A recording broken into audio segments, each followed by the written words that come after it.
Hi, this is George, and welcome back to Catholic Positive Energy. Thanks for coming back for round 2.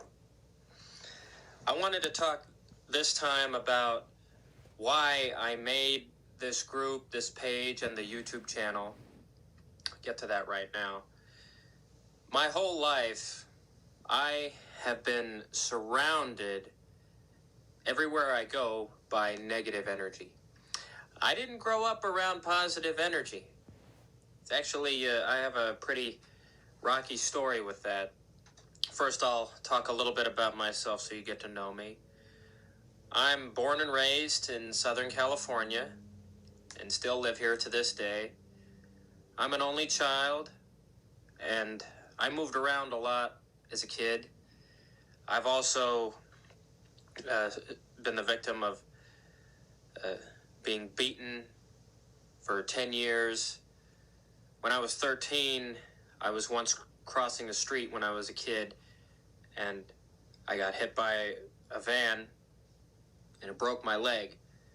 I have 2 metal plates in my left ankle. I've also had a pretty rough time going to school, being around other kids. Didn't really get along well with people as a kid. So that, in a sense, sums up my childhood. Not very positive. When I was a kid, I didn't even really hear the words positive very much, hardly at all. You know, there was negative energy everywhere I went. In my home, with my neighbors, classmates, friends. Too much negative energy. And obviously there's still a lot of that exists in the world. Let me transition for a minute here. Obviously, whenever we turn on the news or current events, there's always something bad, because the news media, the way they look at it as there's no news like bad news. That's actually something I don't like to hear. I like to hear positive things. I like to hear about people who go out of their way to do nice things for others, to be helpers, like Mr. Rogers, to be kind, and to be loving. We live in a world where a lot of people don't really care about one another. There are a lot of people who don't care about people around them. They just want to do their own thing and not even care about the person next to them or their neighbors, people who they see regularly. I find that to be wrong and selfish. I care about everybody around me. Not everybody seems to care about me in return, but I care. I really do. For a long time, I was in the negative world for a very long time. And as I got older, I started hearing more about, when I would go on Facebook and I would see random things about positive energy. Here's an amazing story. I know my dear friend Holly will love this. I was zooming around Facebook one day. This was on November 12th, 2018. And I typed in the words positive energy, and I found her page, Positive Quotes with author Holly. And when I saw this happy, positive, enthusiastic woman talking about life and about things, I was just like, wow. I didn't think there was anyone like this left in the world. People who are so 100% happy and enthusiastic and positive. I don't see too many of that. A lot of people who we see, and some of them might even be ourselves, we have a job that we don't like, so therefore we're miserable all the time. We go to work unhappy, we come home unhappy, and we're always unhappy, and that's obvious to the people around us. That's something very common. Obviously, I know what that's like. I have 2 jobs, and neither one of them I consider to be my dream job, but hopefully I will get there eventually. I don't let that drag me down, though. We can never let it drag us down. So, ever since I started following my friend Holly's page, She has inspired me and has changed my life in the complete other direction. I wish that I met her years and years ago. And now that I've been talking with her and working with her, that has inspired me to make my very own broadcast. I wanted to be able to make a community where we can have more than just general God quotes. I don't mind people putting Bible verses or things about God, things about Jesus, things about the Catholic Church here, or certain kinds of preaching videos. I don't mind. Those things are welcome here as long as they are of God. Or anything positive. I want to help create a world filled with positive energy. Because anywhere you look, you go to your job, you turn on the TV, you turn on the news, you look up the news on any of our, on your smartphone. Ask yourself this question, and you don't have to answer that here, but feel free to. How many places do you look in this world where you see positive energy? Where you read about somebody who did something really nice out of someone for the kindness of their heart? Somebody who's going out of their way to be nice to people, to be a loving example to people. Ask yourself that. I don't see that hardly anywhere. Like I said, all I ever see is there's no news like bad news. All these terrible things happening, I won't get into them, but none of them are positive. None of them bring a smile to my face. It's all tragic news. What happened to this world? I want to help turn it the other way, where we have more positive things happening, and we can actually feel good and see the good in our fellow human beings. I have some notes here. I've mentioned these before on my friend's broadcast. I want to speak a little bit at length about this. As far as positive energy goes, in its simplest form, this means that if you learn to harness the power of positive thoughts, you'll attract more positive circumstances. However, if you're negative, you'll attract more negativity and pain. At first glance, you might think this describes karma, but in fact, the two concepts are very different. With karma, it is believed that if you do good, you will be rewarded. If you do bad, you will be punished. If you have a cynical, insecure, or pessimistic worldview, your negativity will be a self-inflicted, self-fulfilling prophecy. See, I don't like people who are cynical. That's the reason why. Like attracts like. Misery loves company. Humans have a predisposition to negativity. We pay far more attention to dark emotions like anger, sadness, pain, and disappointment than we do to great feelings like joy, gratitude, and contentment. See, that's a word we don't use very much in our everyday lives. Joy. How many times do you use that word throughout your day? Joy. That's something we need to get used to. It makes sense when you think about how bad news stays with us, but good news tends to expire. How often does good news stay with you the whole day?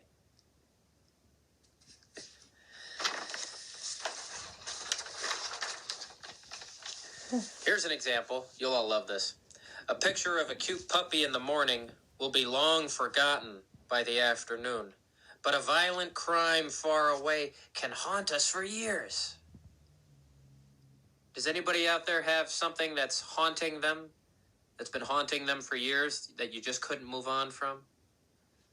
I know what that feels like. It's hard to move on. It's hard to let go of these things that stay with us, these things that haunt us. In the end, we do need to let go, but it's a process. It's a slow healing process. Believe it or not, there's a science behind this. Neuroplasticity is an interesting occurrence in which our brains change, shape, and form, depending on our circumstances. What's even more intriguing is that if thoughts are repetitive, our brain will connect synapses that weren't previously stimulated to associate those thoughts with other behaviors and turn them into habits. For example, if you hate your job and you work in a coffee shop, for example, I'm not picking on anybody. If you work in a coffee shop, over example, over time, you will find that you despise the smell of coffee. In actuality, you don't. But your brain has decided that since you are constantly upset when surrounded by the smell of a fresh brew, the brew itself must be the problem.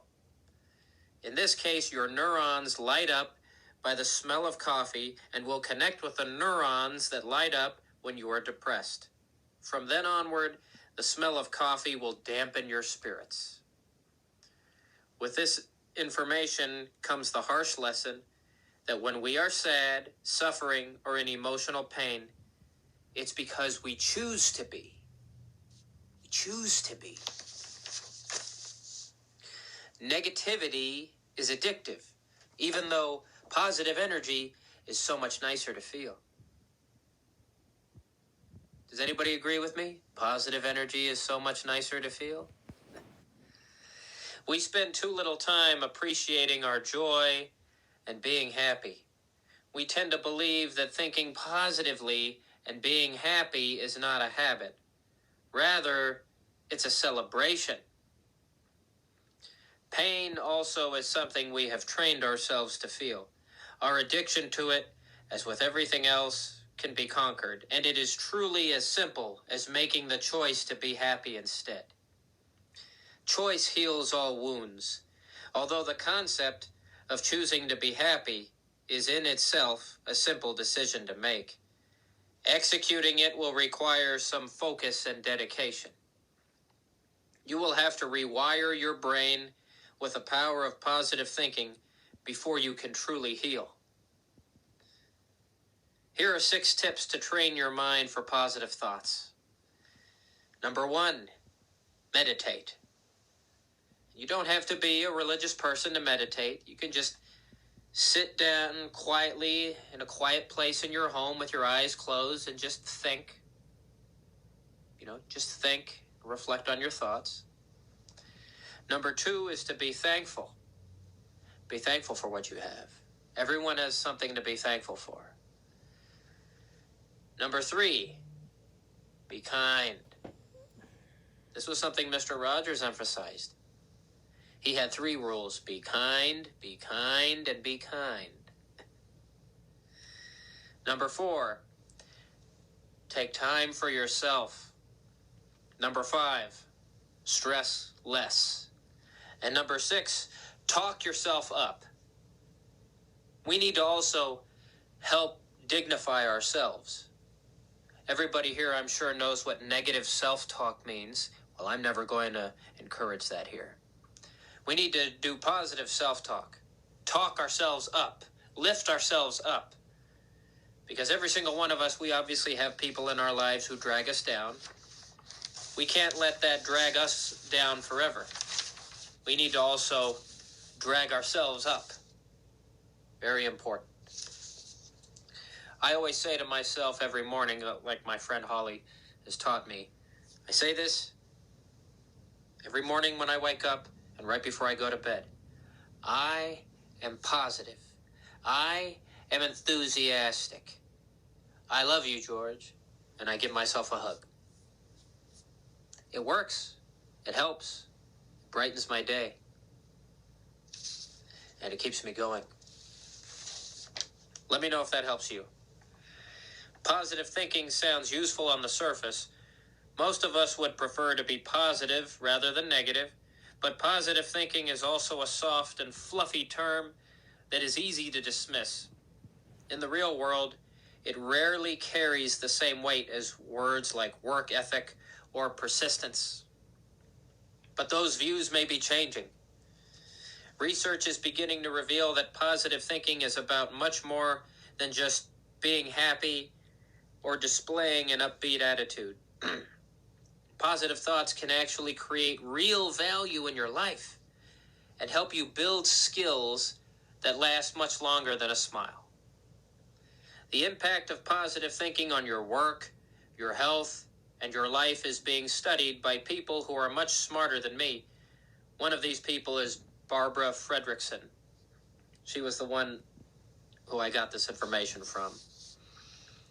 Fredrickson is a positive psychology researcher at the University of North Carolina, and she published a landmark paper that provides surprising insights about positive thinking and its impact on your skills. Her work is among the most referenced and cited in her field, and it is surprisingly useful in everyday life. Let's talk about Fredrickson's discovery and what it means for you. What negative thoughts do to your brain? Please play along with me for a moment. You're going to love this. Let's say that you're walking through the forest and suddenly a tiger steps onto the path ahead of you. When this happens, your brain registers a negative emotion, in this case, fear. Researchers have long known that negative emotions program your brain to do a specific action. Action. When that tiger crosses your path, for example, you run. The rest of the world doesn't matter. You are focused entirely on the tiger, the fear it creates, and how you get away from it. In other words, negative emotions, in this case, narrow your mind and focus your thoughts. At that same moment, you might have the option to climb a tree, pick up a leaf, or grab a stick, but your brain ignores all of those options because they seem irrelevant when a tiger is standing in front of you. This is a useful instinct if you're trying to save life and limb, but in our modern society, we don't have to worry about stumbling across tigers in the wilderness. The problem is that your brain is still programmed to respond to negative emotions in the same way. By shutting off the outside world and limiting the options you see around you. Does anyone here know what I'm talking about? Has anyone here been doing that recently? For example, when you're in a fight with someone, your anger and emotion might consume you to the point where you can't think about anything else. Or when you are stressed out about everything you have to get done today. You may find it hard to actually start anything because you're paralyzed by how long your to-do list has become. Or if you feel bad about not exercising or not eating healthy, all you think about is how little willpower you have, how you're lazy, and how you don't have any motivation. In each case, your brain closes off from the outside world and focuses on the negative emotions of fear, anger, and stress, just like it did with the tiger. Negative emotions prevent your brain from seeing the other options and choices that surround you. It's your survival instinct. Now, let's compare this to what positive emotions do to your brain. Stick with me here. This is where Barbara Fredrickson returns to the story. Well, this is what positive thoughts do to your brain. Fredrickson tested the impact of positive emotions on the brain by setting up a little experiment. During this experiment, she divided her research subjects into 5 groups and showed each group different film clips. The first 2 groups were shown clips that created positive emotions. Group 1 saw images that created feelings of joy. Group 2 saw images that created feelings of contentment. Group 3 was the control group. They saw images that were neutral and produced no significant emotion. The last 2 groups were shown clips that created negative emotions. Group 4 saw images that created feelings of fear. And Group 5 saw images that created feelings of anger.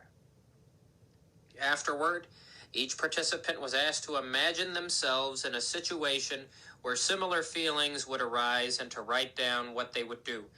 Each participant was handed a piece of paper with 20 blank lines that started with the phrase, "I would like to."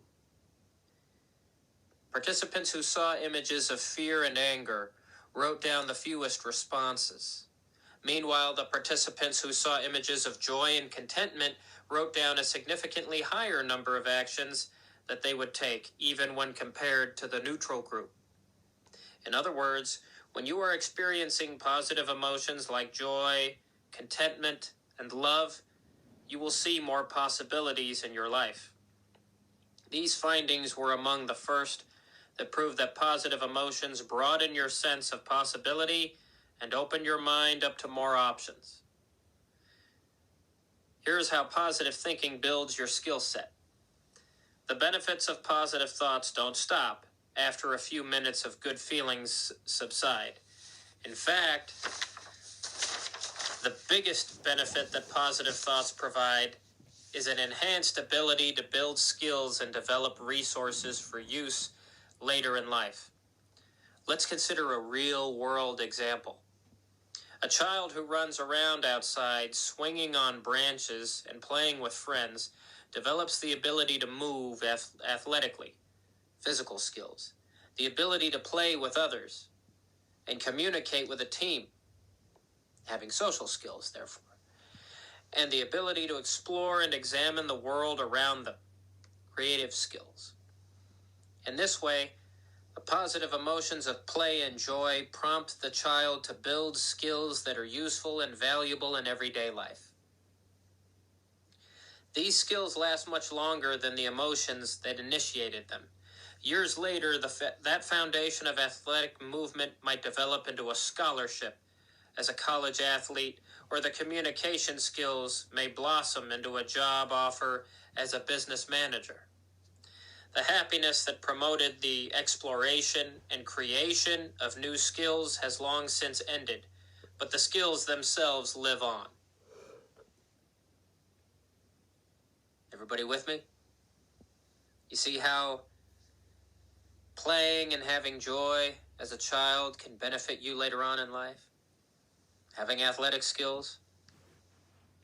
Stay tuned, there's still more. Fredrickson refers to this as the broaden and build theory because positive emotions broaden your sense of possibilities and open your mind, which in turn allows you to build new skills and resources that can provide value in other areas of your life. As we discussed earlier, negative emotions do the opposite. Why? Because building skills for future use is irrelevant when there is immediate threat or danger, like the tiger on the path. So, I hope I have been helpful to you here in this story. I certainly hope everybody has learned something wonderful here. Obviously, I want everyone here to know, feel free to email me here through the page and communicate with me if you have any questions, comments, or concerns, or if there's any other things you'd like me to talk about here in the future. I definitely love to hear your thoughts, and please let me know if I'm being a help to your life. I definitely would like to know.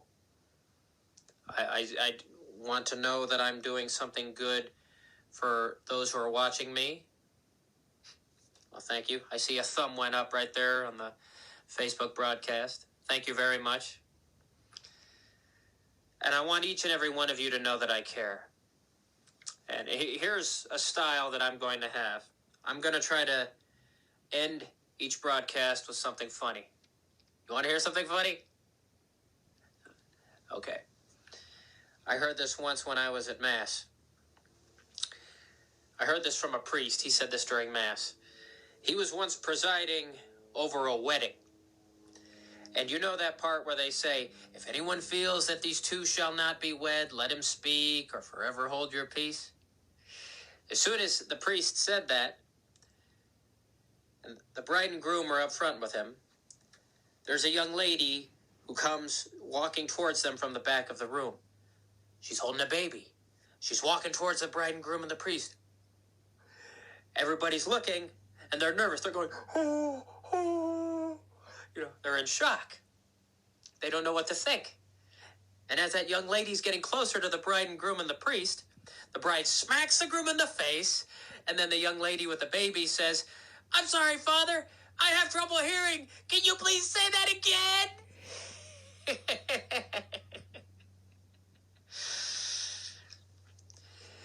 The point of that story is, do not be so quick to judge. Oh, that always kills everybody when I tell them that. So, I hope that I've brightened your day. I hope that my story here has helped you. If you have any questions, let me know. And I thank each and every one of you for being a part of Catholic Positive Energy. It means the world to me. I hope you enjoy your Saturday. Stay safe during these difficult times. And know that I care about each and every one of you. So, thank you. In the name of the Father, and of the Son, and of the Holy Spirit. Amen.